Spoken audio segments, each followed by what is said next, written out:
Hi everyone, तो कैसे हैं आप सभी लोग। तो क्या हाल चाल आपके। देखो, इस समय ना आप लोग के मैक्सिमम कमेंट और ये थे। कल मैं बच्चों से डिस्कशन कर रहा था कॉल पे। तो बहुत लोग एंशियस आप लोग थे इस चीज़ को लेके कि भैया इस समय ना करंटली परसेंटाइल ड्रॉप हो रहे हैं और अटेम्प्ट जो है कम हो रहे हैं। मैं आपको ना बहुत सटीक चीज़ बताता हूँ। जो एग्ज़ाम टाइम जनरली होती है, जब एग्ज़ाम आता है उसके 4-5 दिन पहले या फिर हफ्ते भर पहले ये होता है।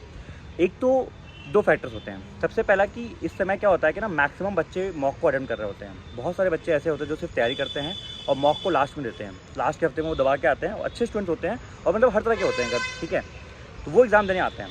तो एक तो होता है कि नंबर ऑफ अटेम्प्ट बढ़ जाते हैं, उससे आपका परसेंटाइल इफेक्ट होता है, जो कि नेचुरल तरीका है। दूसरा इसमें एक और फैक्टर काउंटिंग होता है।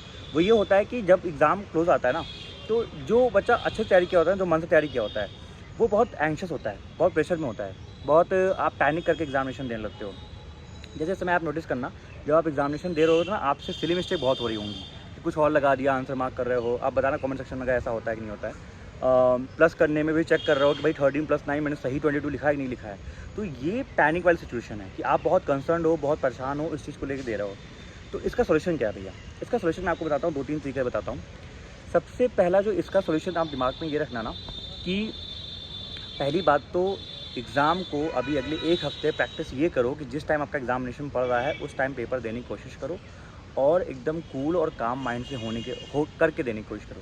जितना आप शांत दिमाग से पेपर को दोगे ना, पेपर स्टार्ट करने से पहले एक लंबी सांस खींचा करो और स्टार्ट करो, जो भी है, ठीक है। सेक्शन चेंज कर रहे हो, लंबी सांस खींचो, स्टार्ट करो, ठीक है। बहुत सब आइडल बातें लग रही होंगी, लेकिन मैंने सीजीएल में चीज़ अप्लाई की थी। मुझे याद है ऐसा होता है, जब पेपर के स्टार्टिंग के 4-5 क्वेश्चन नहीं हुए ना, मैं पैनिक कर गया था।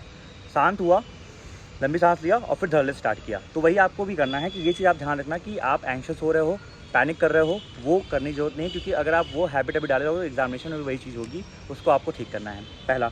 दूसरा, जैसे एक है कि आपके जनरल तरीके से भी जो मार्क्स थे वो बहुत ज़्यादा इम्प्रूव पहले भी नहीं थे और अभी भी अगर नहीं है तो क्या कर सकते हैं।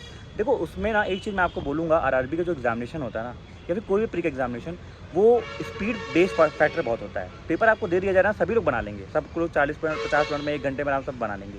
मैटर यही करता है कि किसने वहाँ पे 2 मिनट में 5 क्वेश्चन वो गाली किए, सिंप्लीफिकेशन अप्रॉक्सीमेशन से। तो आपको क्या करना है ना, कि पेन जो है ना, ये जो पेन है ना, सबसे बड़ा दुश्मन हमारा यही होता है। जितना आप स्पीड मैथ वाली चीज़ों में पेन को कम चलाओगे, उतना ज़्यादा चीज़ें होंगी। अरिथमेटिक में भी जैसे कहीं क्वेश्चन इन्वॉल्व है, आपको 120 × 90 अगर लिखा है, तो आप डायरेक्टली उसको लिखो भैया 108। आप वो पहले से लिख के सोचो। अगर ये चीज़ आप लिख रहे हो ना 120 × 9 कर रहे हो, तो वो आपका टाइम खा रही है। और ये हमको कभी रियलाइज़ नहीं होता कि ये 3 सेकंड है, 4 सेकंड है, इतने में क्या ही होगा। बट सही बता रहा हूँ मैं, इतना बहुत मैटर कर जाता है पूरे पेपर में 45 मिनट में। तो एक पे माइंड कैलकुलेशन जितना हो सकता है उतना करो। माइंड कैलकुलेशन आपको बचा सकती है, आपकी स्पीड लाने में हेल्प करेगी। दूसरा एक चीज़ मैं और देखा, जैसे डीआई में ना आप लोग पैनिक कर रहे हो, या फिर होता है एग्जाम टाइम, आप बताना देखना, होता है कमेंट सेक्शन में, होता है कि नहीं। आप डीआई जब लगाने बैठे, ठीक है, अभी 2-3 क्वेश्चन हो गया, स्टार्टिंग के 3-4 क्वेश्चन मान लो आपके हो गए। लास्ट का एक क्वेश्चन आया, बड़ा अजीब सा है और उसमें बहुत चीज़ें दी कि इसका 80% उसमें मेल फीमेल ये वो कर दिया। अगर आपने डीआई को डिकोड कर रखा है तो उसको करने के वहाँ पर अटेम्प्ट करो। अगर आप डायरेक्टली क्वेश्चन कर रहे थे तो उस क्वेश्चन को वहाँ पे छोड़ दो, बाद में जाओ। अच्छा, उसमें भी ना आप पैनिक बहुत करते हो कि गए अरिथमेटिक के क्वेश्चन एक दिखा, बड़ा दिखा, तुरंत जंप किया। जंप करो, लेकिन टिक के सॉल्व करने की कोशिश करो। आपने अगर 10-12 अरिथमेटिक जो भी क्वेश्चन आपको दिख रहे हैं उसको आप देख रहे हो अच्छे से ना, तो उसमें से टिको, पढ़ो, दिमाग में बनाओ कि अच्छा ये मैंने किया है, इस तरीके से हो जाएगा। अगर वो वहाँ पे हो जाए तो उसको वहाँ पे निपटा दो। अब ये नहीं कि फिर जाओ फिर उस पर आओ, इतना टाइम नहीं होता। जितना आप परसेंटेज, प्रॉफिट लॉस, अरिथमेटिक में जो भी चीज़ें देख पा रहे हो उसको वहाँ पे अटेम्प्ट एक बार में कर लिया करो। अरिथमेटिक को एक गो में जरूर एक बार देखा करो। 10-12 में से मैं कहता हूँ 5-6 क्वेश्चन जरूर ऐसे होते हैं जो कि आपके 1 गो में 1 लाइन में हो जाते हैं। अच्छा, एक तो ये हो गया।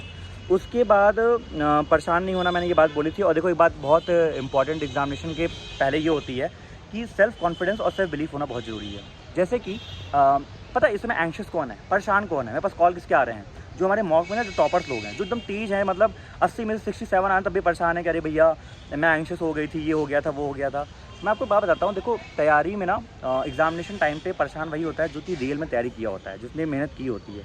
जिसने तैयारी नहीं की है उसको क्या ही टेंशन, वो तो ये सोच रहा होगा अरे ठीक है फॉर्म भर दिए, दे आएंगे एग्जामिनेशन। लेकिन आपने मेहनत की है, इसलिए आप परेशान हो। इसलिए बिलीव रखो कि आपने अच्छे से मेहनत की है। सेल्फ बिलीव होना बहुत ज़रूरी है, ठीक है। एंड बाकी मैंने क्या बोला था, मैक्सिमाइज़ करने का सोचो मार्क्स को। हाँ, मार्क्स को जितना आप कर सकते हो, अटेम्प्ट को जितना आप मैक्सिमाइज़ कर सकते हो।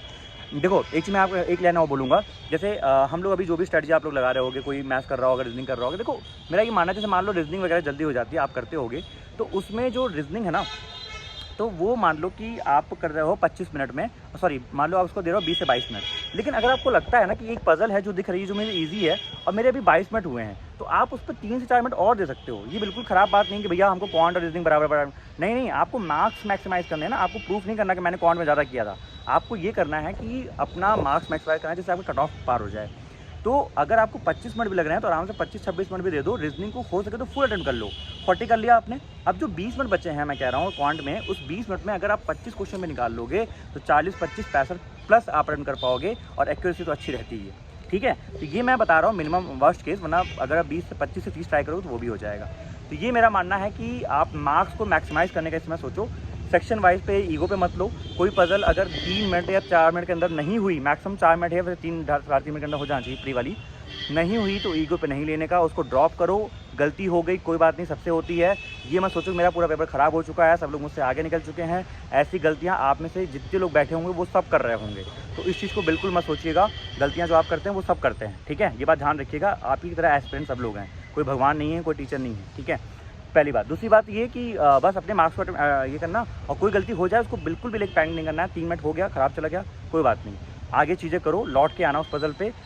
मैंने ये बात हमेशा बोली है कि अगर कोई गलती आप कहीं पॉइंट ऑफ टाइम पे कर रहे हो, उस समय वो आपको दिखेगी ही नहीं गलती, भले वो सामने ही लाइन लिखा हुआ हो, सेकंड टू द लेफ्ट, कुछ भी लिखा हो, ठीक है। बाद में आप देखें शायद वो हो भी जाए आपसे और दिख भी जाए तुरंत ही, और फिर आप मार्क भी कर दोगे।